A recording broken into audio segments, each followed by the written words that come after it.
In watching the Orioles loss to the Cleveland Guardians on Thursday night, you could tell this team is tired. But once they get an off day here, kind of get things back to where they want to be, the O's do look like a serious World Series contender. Can they really win it all? A couple of special guests coming on the pod to try to answer that question. Coming up on this episode of the Locked On Orioles podcast. You are Locked On Orioles, your daily Baltimore Orioles podcast. Part of the Locked On Podcast Network, your team every day.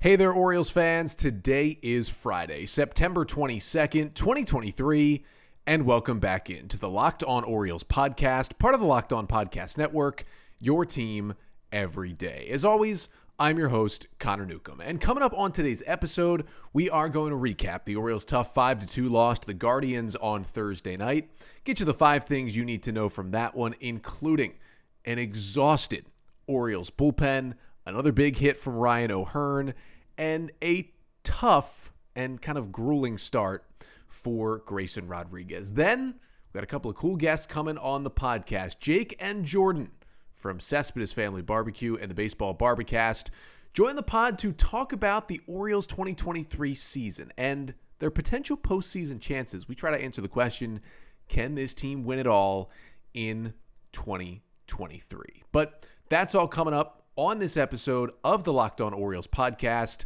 which is brought to you by BirdDogs. Go to birddogs.com/LockedOnMLB or enter promo code LockedOnMLB for a free water bottle with any order of their awesome shorts and pants. You won't want to take your bird dogs off. We promise you that. So we start today with, unfortunately, another Orioles loss. Back-to-back L's for the O's as they fall 5-2 to the Cleveland Guardians on Thursday night in Game 1 of a 4-game set at Progressive Field in Cleveland. Orioles with the loss, again, after a 4-game losing streak, 4-game winning streak, now a little 2-game losing streak. They are 95-58 on the season. And unfortunately, the magic number did not drop at all on Thursday. It remains at 7 after the Rays had a comeback win in their day game against the Angels, walking it off on a Manuel Margot RBI single to beat the Angels 5-4. Angels had a 4-3 lead going into the bottom of the ninth. Carlos Estevez has been really good this year, but he gives up 2 runs to the Rays and blows the save. So with that win and the Orioles loss, the O's lead is just a game and a half on the Rays now. Rays now, luckily, are done with the Angels.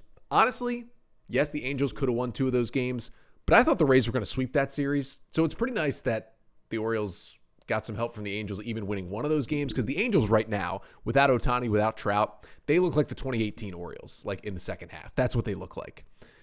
Now the Rays take on the Blue Jays, a much tougher series this weekend. Hopefully a little help comes from Toronto, but the magic number still 7 for the Orioles. And I'm going to get you the 5 things you need to know from the Orioles' 5-2 loss to the Guardians on Thursday night. The first thing you need to know is this Orioles bullpen, I think more so than all year, is just dead tired.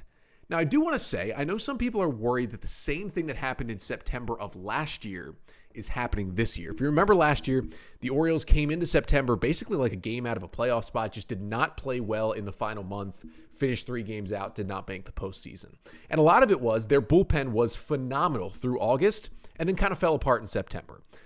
I think what happened last September was the bullpen generally across the board getting tired. You had a bunch of rookie relievers. Basically, none of them had ever pitched a full Major League Baseball season, and they ran out of gas. The kind of tired we're seeing from the Orioles bullpen right now is a little bit different. This is the kind of tired of a bullpen that has 17 consecutive days without an off day. Okay? Thursday night was day number 14 of those 17. It's the 3 more games this weekend in Cleveland, and then finally, mercifully, they get an off day Monday, their final off day of the season. Meanwhile, the Rays, who, to be fair, the Rays played the first 17 days of September, so they had a similar streak, but it came earlier in the month, and then the Rays got rewarded with 3 off days in the final 2 weeks of the season. The Orioles only get 1. The O's had 6 off days in June, and they get 2 in September. That is a tough scheduling spot for a team. When you're going to be your most tired, when the games matter the most, it seems, 2 off days in an entire month and 17 days in a row down the stretch is tough. And it's wearing on this bullpen right now. Like, yes, Jack Flaherty was struggling as a starter, and that is a big reason why the Orioles put him in the bullpen. But another big reason was the O's needed another arm in there. They were going with the 8-man bullpen and the 6-man rotation. They felt with how taxed they were, they needed to go to 5-man rotation back to the 9-man bullpen, and that's why they made the Flaherty move as well. And the bullpen just showed how tired it was again on Thursday night. Now, it started out okay, certainly for the Orioles bullpen. DL Hall comes in the 6th. He retires all 4 batters he faces. Jorge Lopez gives up a hit in the 7th, but otherwise 2/3 of an inning scoreless. They keep it at a 2-0 game going into the 8th. Orioles rally in the top of the 8th, get the 2 runs to tie the game. We'll talk about that in a bit. And then they go to Cionel Perez in the bottom of the 8th inning. And I think it was the right move. Like, yes, it was the 4th game in 5 days for Perez, but he had only really thrown essentially 20 pitches total in those 3 straight games he pitched in Sunday, Monday, and Tuesday. Gets the off day Wednesday. And then you've got 3 straight lefties coming up in the Cleveland order in Josh Naylor, Cole Calhoun, and Andres Jimenez. He was never going to probably go more than those 3 batters, and it's nice to get him in there for a lefty pocket. He was just tired. He hits Josh Naylor. Tyler Freeman pinch hits. He walks him, gives up a hard single to Jimenez. The run doesn't score, but it does load the bases with nobody out. And that's it for Perez, who came in 23 consecutive scoreless appearances for Cionel Perez coming into Thursday. Now, he got hit with, unfortunately for him, 3 earned runs and didn't record now. That's certainly going to spike the ERA, but he had been great lately for the Orioles, just out of gas. Then they go to Jacob Webb, who's pitched a lot. He comes in, bases loaded, no outs. Walk, scores a run, infield grounder, keeps it 3-2 with 1 out, then a weird bloop single into right field, then an RBI ground out. All of a sudden, it's 5-2. He can't finish the inning. He walks 2 batters, and they got to go to Mike Baumann, who gets a fly ball out to the warning track off the bat of Jose Ramirez about 5 feet away from a grand slam that would have broken that game wide open in the 8th. But all of a sudden, you get the 2-2 rally, and then it's immediately 5-2 because the bullpen is just gassed.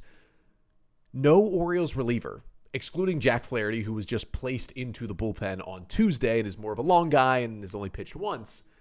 Nobody else, the other 8 relievers right now, nobody's had back-to-back days off in essentially a week at this point. And specifically since Sunday, because the last time the Orioles bullpen got a break was Saturday night. Grayson Rodriguez goes 8 scoreless. Mike Baumann, who was just recalled that day, pitches a scoreless 9th. Basically, the bullpen gets to rest. Since then, it has been all gas, no breaks for the Orioles bullpen, literally. I mean, it started with Sunday, the 11-inning game. They basically had to empty out the entire bullpen. Then they use a good chunk of their relievers Monday, a good chunk Tuesday, a good chunk Wednesday, and they end up having to use a good chunk on Thursday as well. Let's take a look at the usage. Cionel Perez. These are the last 5 games, starting on Sunday with the 11-inning game against the Rays. Cionel Perez pitched in 4 of those 5 games. Jorge Lopez, 3 out of 5. Mike Baumann, 3 out of 5. Fujinami, 3 out of 5. Cano, 3 out of 5. Webb, 3 out of 5. Coulomb, 3 out of 5. DL Hall, 3 out of 5. Every single reliever has pitched in at least 3 of the last 5 games, and Perez has pitched in 4, except for Flaherty, who threw 45 pitches on Tuesday and has just moved out of the rotation, was not going to be ready to pitch again on Thursday night. That is a tough spot to be in, and I talked about it a little bit on yesterday's episode after, let's be honest, the bullpen was kind of tired at the end of the game when they, the walk-off loss to the Astros on Wednesday. I thought maybe they would bring up a fresh arm or at least consider it, and I'm sure they certainly considered it, but there's not a lot of options right now in AAA among the pitchers who are currently on the Orioles 40-man roster. And I would highly doubt they would turn to a pitcher that's not on the 40-man right now, because that would cause some moves that I don't think the O's want to make at this moment with a full 40-man roster. So on the 40-man, you have Brian Baker. He has not been in AAA for 15 days yet, so he can't be recalled unless a player gets put on the IL. Cole Irvin has not been 15 days yet. He can't come back. Nick Vespi has not been 15 days yet. Can't come back. Joey Crable has not been 15 days yet. Can't come back. You see the issue right here? those are the top 4 guys who have been kind of coming up and down. But the O's have done so much shuffling lately because they've been a little ineffective. The starters have been going a little bit shorter. They've been struggling a bit. And so because of all the flip-flopping in the pen to try and keep guys healthy, they've gotten to the end of the 17-day stretch, and they have 2 options, essentially, on the 40-man roster. Number 1 is Bruce Zimmerman. He hasn't been very effective in the big leagues or at times in AAA this year. But if you just want a guy who can eat you some innings if you need it, Zimmerman would be the easy long relief option. And the other one is Tyler Wells. Now, Wells has been pitching as a 1-inning reliever in AAA for the past few weeks, so he's definitely not a long man. Now, the stats haven't been great. Brandon Hyde did bring up Tyler Wells before Thursday's game and say the stuff's been getting better. He was up to 95. It looks sharper. What that tells me with him talking about Tyler Wells, I have a good feeling that either today or tomorrow we're going to see Wells return, probably Baumann option back to AAA, just to get some sort of fresh arm. How effective can Wells be? Who really knows at this point? But they just might need an arm out there. I mean, that's the dire straits this bullpen is in right now. They are exhausted. They are tired. They need some days off. They don't get one until Monday. I mean, I was saying on Twitter on Thursday night, some of this rain that's supposed to hit Baltimore this weekend, like, could some of it just roll over to Cleveland and maybe rain out the Friday or Saturday game? Even if it's a doubleheader Sunday, like, at least you have the off day Monday and you can call up the 27th man and make it a pitcher on Sunday. I think that puts you in a better spot than Saturday being your 16th game in 16 days. Like, they just need some sort of day off. Monday can't come soon enough. But, of course, the bats are going to need to wake up to maybe help him a little bit. But, man, this bullpen is just, I don't really blame anyone. It's a tough spot. You could say, why would you go to Perez 4 days out of 5? Well, anybody else you go to was going to be almost as tired in that spot. So you might as well go to the lefty who, has pitched well recently, and there's 3 lefties up. If you go to Coulomb, that's also 4 games in 5 days for Coulomb if he gets that pocket of lefties instead. So just a tough spot for Brandon Hyde, for the Orioles. They need either somebody to throw a complete game or they just need a day off at this point. Second thing you need to know from the loss on Thursday is that, unfortunately, Grayson Rodriguez didn't really help him out either in terms of the bullpen. He was really trying to push through this thing. Ends up going 5 innings, 2 runs on 5 hits, 7 Ks, and 3 walks on 99 pitches for Grayson. Didn't get hit too hard, just 5 hard hit balls against him. Had a lot of traffic, a lot of base runners, got through 4 scoreless, but then ended up giving up 2 in the 5th inning. He allowed, it's more like the Guardians hit against him, 37 foul balls. There was a lot of deep counts. They were just fouling off pitch after pitch. 37 foul balls, this is according to Nathan Ruiz, the Baltimore Sun, was the second most foul balls ever hit against an Orioles starter since the pitch tracking era, which began in 2008. First was 39 foul balls that the Oakland Athletics hit off Wei-Yin Chen in an August 2015 game in which the Orioles won 18-2. So a little different game back then, but Grayson, you could tell just, his command wasn't awful, but it wasn't perfect, and he was just struggling to get that swing and miss pitch. And honestly, the Guardians hitters were just being annoying. I mean, Grayson ended up in the game with 15 whiffs, still a strong number, 6 on the fastball, 7 on the changeup, just a crazy amount of foul balls in that one, and that led to 99 pitches in 5 innings and just couldn't get deep like he did his last start with the 8th inning. With the 8 innings, just couldn't do it again. Third thing you need to know from this one is that the 8th inning offensive rally was pretty cool by the Orioles, right? They're down 2-0. You're thinking things are done. And then, in steps Heston Kjerstad as the pinch hitter for Jordan Westburg to lead off the 8th. What does he do? Hard hit single back up the middle to lead it off. Now, 8 of his 10 batted balls in the majors have been hard hit. He just looks better and better at the plate. And they kind of continue the rally after Henderson strikes out. Rutschman doubles off the wall at 2nd and 3rd. Santander RBI groundout makes it 2-1. And then who else but Ryan O'Hearn delivers with an RBI double to tie the game at 2. It was nice to see that O's team, kind of silent for 7 innings, get the 8th inning rally. But unfortunately, the fourth thing you need to know is the rest of the night, the offense just was not there. They saw a lot of different Cleveland pitchers in this game. Hunter Gaddis was the starter in this one, but he only went 3 innings. The Orioles did load the bases against him in the 3rd with 2 outs, got a couple of walks and an infield single, but Santander flew out. They couldn't cash in. Then they saw Morgan. They saw Sam Hentges. They saw Ronaldo Lopez. They got the 2 runs off Trevor Stephan in the 8th and then Clase closed it out in the ninth. The ninth was really the only other Orioles rally. They got the first 2 runners on. Hayes walked, Hicks with an infield single, but they couldn't do anything with it. I guess the one good thing was they made Clase, the Guardians closer, throw 29 pitches in the ninth inning Thursday night, which could skirt his availability a bit for this weekend. But otherwise, just for the second straight day, not a lot of life in an Orioles offense that's kind of looking tired as well. Again, 14th game in 14 days.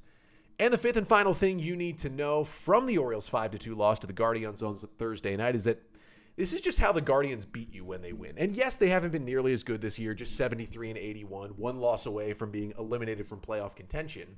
But last year, when they won the AL Central and they won the wild card series as well, this is what they did. They hit 1 million foul balls. They got soft singles. The Guardians scored 5 runs without an extra base hit in this game. All 8 of their hits were singles in this one. That's what they do. Soft singles, foul balls. They work the count. They hit and run. They take the extra base. They have pitchers. Some miss bats. Some get soft contact. They just annoy you and annoy you and annoy you until you just let up a bit and they score. That was like a vintage 2022 Guardians game on Thursday night. And despite the struggles they've had this year, they can still do that to teams, and they did it to the Orioles on Thursday. But despite the loss, the Orioles still in first place, still a game and a half up on the Rays, and hopefully the offense can turn things around. The bullpen can get a little rested, and they can come back and try and win this series this weekend. I mean, at this point, a split would be okay, but you'd really like to get 3 out of 4 because you really want to win this division, right? You want to avoid that wild card series. You want to get that rest in a couple of weeks and go right to the ALDS because this Orioles team, they've got a chance to win the World Series. But what are those chances really like? Going to bring on a couple of experts to talk about that coming up next. Jordan Shusterman and Jake Mintz. You may know them as both halves of Cespedes Family BBQ, writing for Fox Sports, and co-hosts of the Baseball Barbacast, baseball podcast through SiriusXM. They're going to join me on the pod coming up next, talking all things Orioles this season and what the outlook is for this O's team in the postseason for the first time in 7 years. But first, this episode of the Locked On Orioles podcast is brought to you by Bird Dogs. Now, I've talked about Bird Dogs a lot on this podcast, but that's because I love these shorts so much. They look good and they feel good. It is basically the perfect combination. I mean, the Bird Dogs, I've got 3 pairs. Again, I kind of wish I had 7. But they fit perfectly, and they're perfect for the summer. Yeah, it's cooling down a little bit right now in Baltimore, but it's still shorts weather out there. And Bird Dogs, they've got this anti-stink, sweat-wicking fabric that keeps you cool and dry all day long. And there's multiple different styles, multiple different fits. They fit really any type of body, and they make you feel good. They look good. They're kind of perfect for any occasion because they can look nice, but you can also dress them down as well like athletic shorts. They are the perfect pair of shorts. So go to birddogs.com/LockedOnMLB or enter promo code LockedOnMLB at checkout for a free Bird Dogs water bottle with your order. That's birddogs.com/LockedOnMLB for a free water bottle at checkout. You won't want to take your Bird Dogs off. We promise you that. And this episode of the Locked On Orioles podcast is also brought to you by DoorDash. Now, you want to talk about products that I use. I'm dashing from everywhere around Baltimore at times because I know you probably love the convenience of getting what you want right to your door. Well, DoorDash, they deliver a meal for dinner, right? But they've also got DoorDash grocery delivery where you can stock up for the week or order last-minute cravings conveniently. It's super easy to not have to go to the grocery store. And if you need fresh groceries for the week but you don't have time to go to the store, it's perfect right there. You've trusted DoorDash to deliver your restaurant favorites. I know I have. Now you can get grocery delivery that actually delivers too. They got thousands of grocery stores you can choose from, which means you'll find the best one in your neighborhood. And if you want even more value, you can save on all your grocery and restaurant favorites with $0 delivery fee on all eligible orders with DashPass membership. And get 50% off your first DoorDash order, up to a $20 value when you use code LOCKEDONMLB at checkout.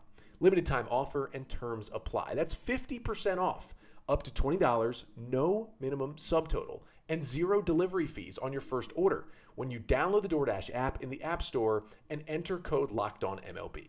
Don't forget that's code LOCKEDONMLB for 50% off your first order with DoorDash. All right, so we are pleased to be joined by a couple of guests on today's episode of the Locked On Orioles podcast. They are the Pobo and the GM of Baseball Barbacast, not in any particular order. You can make your own decisions, but they do have their own baseball podcast, and they have for a long time over at SiriusXM. They also write and cover baseball for Fox. They are Jordan Shusterman and Jake Mintz. Both of you, welcome back to both of you to the Locked On Orioles podcast. Yeah, I'm not sure we've ever done this together. I feel like I've been on here with just you, Connor. Obviously, Jake certainly made his appearances. It's possible we've been on here before, but Connor, you're one of the best in the biz. It is a pleasure to be on with you to prepare for the Orioles postseason, gentlemen. The Orioles postseason. I'm not the Orioles fan here, but I'm so excited for both of you. Jake is the Orioles fan here. I am the Orioles fan. I sit here at my desk in my apartment, and behind me, which you can't see because again, audio content, but I have a picture of a ticket from the last game at Memorial Stadium and the first game at Camden Yards, neither of which I was alive for, both of which my parents were at. And so this thing is in my blood and I should see a doctor. Yeah, that's a good point. But so we've got 2 Orioles fans here and 1 Mariners fan in Jordan. So how I wanted to start here is, me and Jake could go on and on talking ball. We could discuss Shintaro Fujinami's command from Wednesday. We could really get into it. But I wanted to start this by sitting back and letting Jordan just tell us from an outside perspective, from someone who knows ball, who watches a lot of baseball, but does not watch, live and die on every pitch of the Baltimore Orioles. They're in the postseason. They're in the driver's seat for the AL East. They've got the best record in the American League. Do you legitimately think the Orioles can win the World Series in 2023? Yes, I do. And that is all right. Wrap it up. Good. That's it.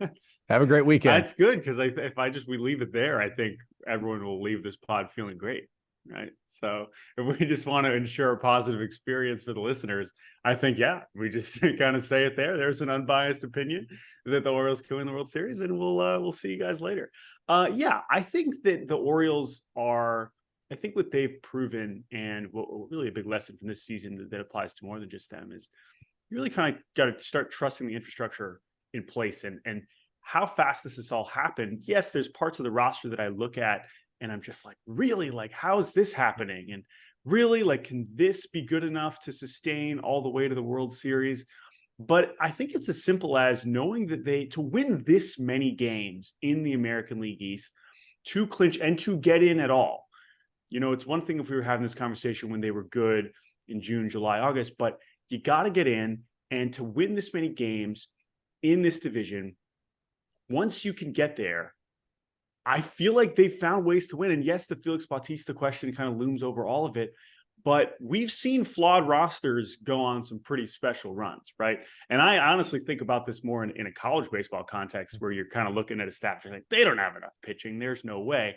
And while I don't really see, I think if there is a concern, it's not just that like, oh, how are they going to get enough outs? Where is the run prevention going to be? The real issue is, okay, if you want to dream on like a 2019 Nationals run where it's like we shrink the pitching staff to 5 pitchers, it's very hard to see which of those are going to kind of show up to that degree. That's really hard to, like, I can see Grayson Rodriguez dominating for a day in October in a DS or a CS. I can see Kyle Bradish doing that.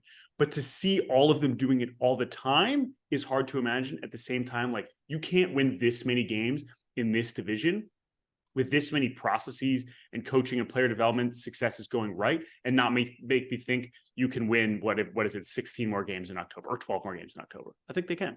If the Orioles were in the Blue Jays' shoes right now, Orioles fans would be ecstatic, right? If the O's were, how many games are they up on the Blue Jays? Like 11 right now. If the O's were 11 games worse, 10 games worse than they are right now, everyone would be in a good mood. Okay. Like, that's crazy. That's crazy. And I think Jordan's right. This many wins, Do I think the Braves are better and more likely to win a World Series? Yeah, I do. Duh. I think if you don't believe that, go watch the Braves. But in an American League that is as flawed and as shallow as it's been in a long time, Houston looks as vulnerable as they have since they became good. And so why not? Hashtag Also, why not? 1989. Also, I'm looking at again, it's not just how many wins. I mean, they have the most road wins in baseball this year, right? That's talk about a sign of a good team. And while, they're obviously hoping they have home field advantage through most of the postseason, that is still a really impressive mark, I would say, especially for a young team, to be able to go on and win that often on the road is so impressive. Yeah, they're built to win games, and there's a entire war between the Orioles fan base and Fangraphs going on right now. And I know somebody wrote about it yesterday about the Orioles just kind of, are they outperforming the projections again? And the Orioles coming in ninth in the Fangraphs team power rankings every week. But they are finding ways to win. I mean, the Orioles shouldn't have won on Monday night. Cedric Mullins shouldn't be able to hit a 3-run homer off Ryan Presley in the 9th inning, but they win games like that. They shouldn't have been able to score off Pete Fairbanks on Sunday, and yet Adam Frazier just pokes one down the line, and they somehow find a way to win that game. And so that's where I kind of want to continue this part of the conversation. The fact that, sites like Fangraphs say, oh, the Orioles will the projections say 500 down the stretch. The projections say they don't have the highest World Series odds. Does the worrisome part of they're playing a lot of one-run games, they can't blow anybody out. Every game they're trying to use their A bullpen until they literally get too tired to perform. Is that worrisome for either of you? Because that's going to be every game in the postseason. And yes, they've been through it, but at some point you worry, is the dam just going to break on this team when they get to a point they've never been? So that's a really interesting point. Here's where I fall on that.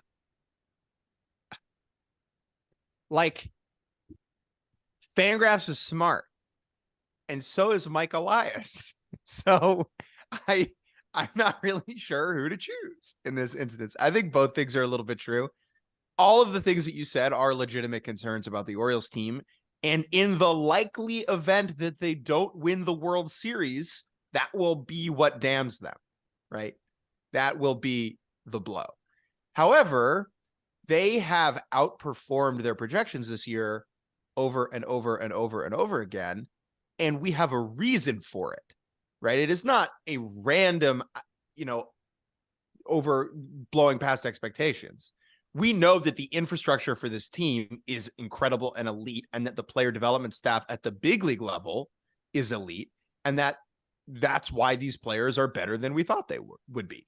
I think because you can point to a reason, it makes it a little bit more believable for me. Jordan, what do you think about that? Yeah. And also I think that while, you can look at the one-run game record, 28-15, and it's funny how we look at that as either a strength or oh God, well, you can't just sustain that much longer.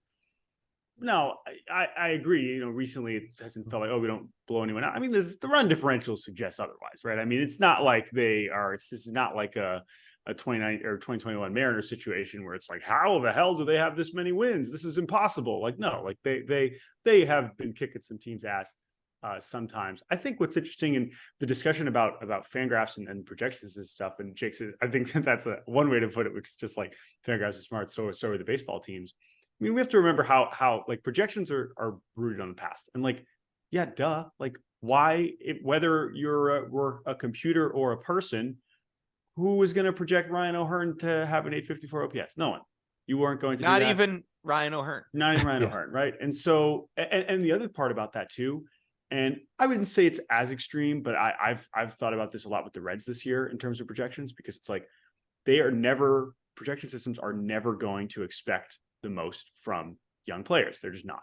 And so even Gunnar Henderson, who I don't know to the degree to which he's performed. I mean, I assume if anyone's going to be projected to have this kind of season, it's going to be him. And I think it's been mostly in line, but it's performances like that where it's what do you expect at the same time? And then on the pitching side of things, that's where it's kind of harder to wrap your mind around, right? But also it makes sense. Well, why would why would they project Yennier Cano to be one of the best relievers in baseball? Obviously, that's like a massive part of them winning games. So like that's a big thing. Now on the pitching staff, on the starting pitching side, you look at the numbers and be like, well, no, this kind of has been, when I know it's been better lately, it's like, no, like this isn't that much better than I think people expected. Maybe there were some projections that said it was going to be one of the worst rotations in baseball. But when you're scoring this many runs, you can afford to be average when you can be good in those late situations. So I don't know why anybody cares at this point. Quickly on the staff. Yeah. They have been outrageously healthy. Mm-hmm. And that has been an underrated part of the season. And they just got healthier. John Mintz is back. Yeah. They just got even healthier, right? Yeah. What is it? They've only had 8 guys start a game, or something. And that's enormous, right? We talk about that all the time, because even though none of the Orioles pitchers are really elite, no shade to Henderson, no shade to Rodriguez or Bradish on that, they don't have to start anybody who's ass all year. There's no calling up some scrub from AAA to make a spot start, which a lot of other teams have to do 5 to 10 times a season, right? They have been so healthy that, yes, Kyle Gibson's ERA is like 4.9 or 4.8 or whatever, but 4.8 is a lot better than 5.8, right? And so I think that's an underrated dynamic behind the success of the season. Yeah, I agree with that. Although obviously the standards get raised, when you get to October. But at the same time, look around the league, like how many 3 and 4 starters, there are a lot of 3-4 starters on a lot of good teams where you're like, really? So in that sense, that is why I still feel like Baltimore can absolutely go on a run. Is the Bradish, Rodriguez, Kramer, when you look at these 7 teams in the AL that are in the hunt for the 6 spots, is that top 3 any higher than 7th in the American League? I'm starting John Means in game 3. We have talked about this in our group chat. Connor and I are in a group chat with Matthew Ritchie of MLB.com. Okay. Is Rodriguez, Bradish, Kramer, Means? Well, whatever. Yeah. If it Means or Kramer, that's fine. So just to be clear, your question, is that any higher than 7th out of 7? 7th out of 7? Yeah. Honestly, right now, I mean, it's obviously behind. It's behind Minnesota. It's behind Seattle. It's behind Houston. It's behind better Toronto. than Texas. It's better than Texas. Texas right now, it's at least close. I mean, Jordan Montgomery's been fantastic, but you have no clue what you're getting from Eovaldi right now. John Gray has not been very good. Sounds like they're going to move Martin Perez back into the rotation. Like, obviously, Scherzer's out. So I think it's pretty close to Texas at this point. You could argue it's better, but your point stands, right? And that could be a problem. But like I said, like when you've won this many games, man, you can win 12 more. So we'll see. So we'll get back to our Orioles conversation with Jake and Jordan in just a second. But first, this episode of the Locked On Orioles podcast is also brought to you by FanDuel. Snap into action this NFL season with FanDuel, America's #1 sportsbook. Right now, new customers get $200 in bonus bets, guaranteed, when you place a $5 bet. That's $200 in bonus bets, win or lose. If you've been thinking about joining FanDuel, there is no better time to get in on the action. The app is super easy to use, and there's a wide range of betting options, including spreads, player props, over-unders, and more. So visit FanDuel.com/lockedon and kick off the NFL season. Maybe you think the Ravens are going to get to 3-0 on Sunday against the Colts, who might be missing their quarterback? Hop on that line right now at FanDuel, official partner of the NFL. You could win a lot more. So here's the other part of that question. Like, yes, the starting staff, maybe not up there, but offense-wise, I mean, 1 through 9, the Rangers are great and the Astros are great, but the Orioles can compete a lot better with what they have, and also depth-wise, what they can bring off the bench at any given time, I think really, puts them in kind of a raised stratosphere when that team went to the World Series. Is like, even if Adam Frazier doesn't start a game, or even if Ryan O'Hearn doesn't start against a lefty, you've got a weapon. Even if Heston Kjerstad doesn't start, you might have a weapon. So like, this will go to Jake because he's more in the weeds of these guys on this roster. Like, who's going to show themselves to the world in the playoffs if the Orioles make a run, and people are going to go, oh my God, who is this guy? And how did the Orioles make him good? Nobody sucks. Yeah. That's a huge part of it. Yeah. Last year on the Orioles, the 2022 Orioles, there were a lot of guys who sucked. And on the 2021 Orioles, all of them did. All of them sucked. But last year, right, as they finished 83 and 79, maybe this is mean. Tyler Nevin got 184 plate appearances, right? That has not really been the case this year. You could argue that's James McCann, but he's a backup catcher. That's his job. You could argue that's Jorge Mateo, but he's there to be fast and play defense everywhere, and that's fine. None of these baseball players are bad. There are good teams around the league where the 11th, 12th guy on the roster, like, that guy's terrible, right? The Orioles don't have that problem. Okay, now who do I think the playoff star will be? It's Adam Frazier, who is king mid. He is king mid. However, he is just the perfect runner on second, 2 outs, ball in on the hands, fists it over the second baseman's head, game tied in the 8th. I mean, he did it last week against Tampa with the double down the line. Jordan knows this better than anybody. So he just did it last year in the playoffs, right? He hits the go-ahead double in the wild comeback against Toronto. But at the same time, like, I don't know, like, Adam Frazier's been around long enough where I don't know if he's really, and he's not, he's definitely perfect for those moments. But, like, I don't think he's going 5 for 5. He's not carrying the Orioles. It's hard to, and he's especially not carrying anything. No. Yeah, especially when, and I can't believe he has 13 home runs, but especially when, like, the power I'm not expecting. I think one, and maybe I'm jumping ahead, not really answering your question exactly, but, like, when I'm looking at the Orioles offense and I'm looking at the numbers in particular, when the individual stuff, you know, I mean, Henderson obviously stands out, especially for a rookie, but there's also part of me that feels like there's still some meat on the bone here from a production standpoint. Mullins has not been, I mean, he had that huge swing against Presley. Mullins has not been a very good hitter since he came back. That's just a fact. And Rutschman is getting on base a lot, and I know he just had a big home run swing recently. He has not been producing from a power perspective, which is fine because being a catcher is impossible. Go look at what Sean Murphy has done in the second half. He can barely hit the ball out of the infield. And it doesn't matter because if you're a catcher and you're that good and you can hit occasionally, you're still very valuable, and Adley is still that. But there's a version where Adley turns it on from a power perspective. There's a version where Mullins starts hitting like the all-star version of Mullins. We haven't really even seen that, and they've still been able to produce to that level. So that's where I feel like there actually is maybe even a greater ceiling there. And that's why I would look at those guys, especially Mullins. And, you know, Santander too, I think is another one that I think, even especially this year, more people have started to understand how good he is. But that's the guy, the Mullins would be the one that if he can really get going again, I think would go a long way. I think it's worth thinking about how teams pitch guys in the playoffs. There's a lot more intent behind game planning. The best pitchers in the world are the ones who can hit spots and stick to a strategy. And I think of how the Dodgers in the playoffs, when they're locked in, they don't swing at anything below the zone, right? They just take all those pitches because their hitters are so good and they're harder to game plan because their guys are making good swing decisions. So I'm thinking, like, who on this team makes good swing decisions? I can see a world, this is the opposite to the question.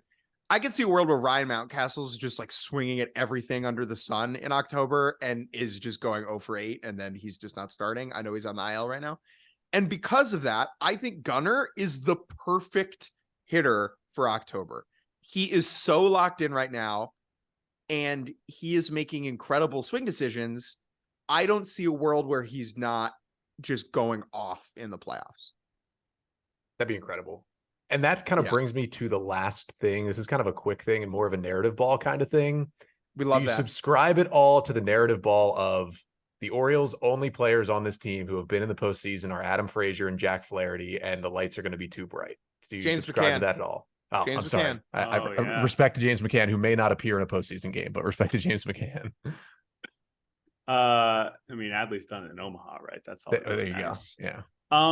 Yeah. I mean, that is totally possible. I mean, again, not to keep making it about the Mariners. Like, you watch what happened to them, and yes, they're facing clearly a historically amazing pitching staff in Houston. But the at-bats that you saw in the 18,000 inning game that ended their season was just like everyone from some of the veterans to Julio, just like, I don't know, like, this is too much, right? So that's possible. But, like, also there's versions of it where that helps. I don't know any better. we're here. We've been winning all year. We're just going to play our game. You'll hear all those cliches, I'm sure, when people get asked them that going into the series and during the series, if they go down 0-1, stuff like that. You're just going to have to trust that, again, like, it'd be one thing to ask about a young team that sneaks in as the third wild card, but a team that wins 100 games, like, I feel like they're going to be pretty confident. So it's possible, and people will put that out there, I'm sure. But like, that is not a reason to be worried. Like, the reasons to be worried are the ones that we have all obviously identified, in my opinion. Somebody's going to pee their pants. Oh yeah. We don't know who it's going to be. Somebody's going to pee their pants and feel the heartbeat of the third deck and the sold out crowd in the moment, and it's going to be a catastrophe. Yeah, that will happen. I don't think that will happen to everybody, right? I don't think Gunnar Henderson is going to be intimidated by this situation, right? But however, I can see a reliever being like, oh, and then just yeeting it everywhere. That could totally happen. Or but you can win a playoff series and Austin Hayes can go 0-for-16. Like, that happens. Like, it's just really hard to perform consistently offensively in the postseason. You look up, I mean, Altuve last year went 22 at some point, and they still won the World Series. Like, there's versions of this that you can sustain. And you have no idea. You can't say that Jose Altuve was, not ready for the moment, obviously. So what will happen here, again, I don't want to be a downer. It's unlikely every team wins the World Series. Right, that's just how it works. It's just unlikely. Every team has a bad shot. There's the audio clip for social right there. Hot take. You really do hate every team. So in the event that the Orioles don't win the World Series, the narrative will be they were too young and they were inexperienced, and go get them next year, buddy. That's just how it's going to go if they don't hit. If they don't hit, it's going to be about the bright lights and the big stage, which is maybe fair, but also silly because baseball is stupid and it's a small sample size wazoo. Right. But, and then if they don't pitch, it's like, well, yeah, it's fine. Duh. Look at these pitchers. They suck. That's fine. But again, like, the postseason is just it's so random, and that's what makes it fun. And that's what makes it terrifying. And it'll be a terrible time. That's a thing, right? I'm excited. Yeah. Horrible. Just a miserable experience watching playoff baseball. So I hope you're looking forward to it. It was not a good experience the last time they were in it, and it won't be a good one here either. I got 3 rapid fires. This is just 1-word answers for both of you. We'll start with Jordan. The Orioles win the AL East, yes or no? Yes. Jake? Yeah. I agree. Your favorite Oriole to watch this season was, Jordan? Ooh, man. I am gonna, it's easy. I'll go Gunnar. Jake? Felix Bautista / Aaron Hicks. Ooh, Kyle Bradish is my guy. I've been pushing the narrative for years, so I got to go with that one. And then finally, not counting the postseason, because hopefully when we look back on 2023 Orioles, there's a lot of postseason moments we remember. Jordan, the one Orioles moment from 2023 that you remember, and I'm hoping it's one that a lot of Orioles fans remember as well, if it's the one I think you might pick that probably put you down a little bit in Seattle, potentially. Oh, but see, okay. If you're talking about the series in Seattle, I was getting married. So I truly did not watch any of those games. Yeah. That can be your answer, knowing the Orioles were winning as I was getting married. No, honestly, it was the fact that I missed those losses was probably very high up there, and getting married. That was better than missing those losses. But the fact that it happened on the same weekend was pretty clutch. Yeah, I don't know. I'm trying to think of other. I feel bad. It's not like I haven't watched the Orioles this year, but there have been. I mean, I know Jake just mentioned, like, there have been some Felix Bautista just outings where it's just like, this is the craziest thing I've ever seen. And so those have been especially fantastic and enjoyable for me to watch. So it's kind of a boring answer, but that stands out to me. Like, he has been just so iconic part of the season. And as I mentioned earlier, like, a huge question, which I'm sure you will talk about a lot in the coming weeks, so we don't have to address it further. Yeah. Jake? So there's a couple different ones. One is the sweep in Toronto in May, where they had the road trip where they won 3 in Toronto and then took 2 out of 3 against the Yankees. The only loss was a walk-off 1-run loss. That and the series where they went to Atlanta in early May and won the first game and then lost the second 2 games by 1 run. And I remember being like, talking to you, Connor, be like, those are some good losses right there. Those are some good L's. That's a And that resume was the loss. moment where we were like, okay, these are big boys. These are adults. They're going to be fine. But the one that'll stick in my memory is just the Grayson Rodriguez performance last Saturday night against the Rays. You could start to feel things wobbling, right? There was an L4. If the Rays win that game, they jump those in the division. And there's Grayson Rodriguez, big stage, Saturday night, 8 scoreless, Haas behavior, the prince who was promised, and it just kind of redirected the train onto the tracks. And the image of him getting the last out in the 8th and screaming into his glove, that's just something that O's fans haven't had, even when they were good from 2012 to 2016, right? There was no, with all due respect to Chris Tillman, like that was not a thing that existed. And the idea that Grayson Rodriguez can be that for the next 5 to 6 years, like that's awesome. That was awesome. Being in the ballpark for that was outstanding. The energy, the L4 was gone. The O's were back. Yeah. That's good stuff. And it was a great game to watch, I'm sure, because they went up and then they just kept scoring every couple innings. And so it wasn't like any dull moments. It was just a blasting off. And obviously the Sunday game was cool against Tampa, but a walk-off sac fly is always underwhelming for me. It's tough to really celebrate that. Yeah, no, that was incredible. Jake and Jordan, thank you so much for coming on the podcast. Where can everyone listen to you, read you, see you, perceive you during the baseball postseason? So here's the deal, right? I've said this many times. The Orioles probably won't win the World Series because they are a baseball team.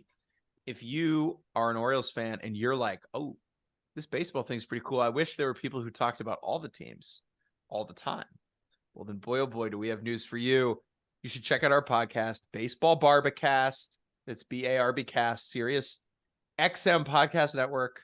We're going to be going every weekday during October. So please listen. Or at least, it'll be right. So Monday, Wednesday, Friday during the regular season. Certainly once we get to the LCS round, we're going every day. And hopefully that involves the Orioles. That would be sweet. So thank you, Connor, for having us. But it probably won't. It probably won't because it could. It could, sure could. And yes, you can read our work at foxsports.com. But yes, Baseball Barbacast. That is our pride and joy, and we hope you join us. We do talk about the Orioles on there too, just to be clear. But I would love for them to make us talk about them. That is what we are rooting for. Jake's got the bobblehead. I'm Connor. That's Jake. That's Jordan. We'll see y'all next week for a recap of Orioles and Guardians.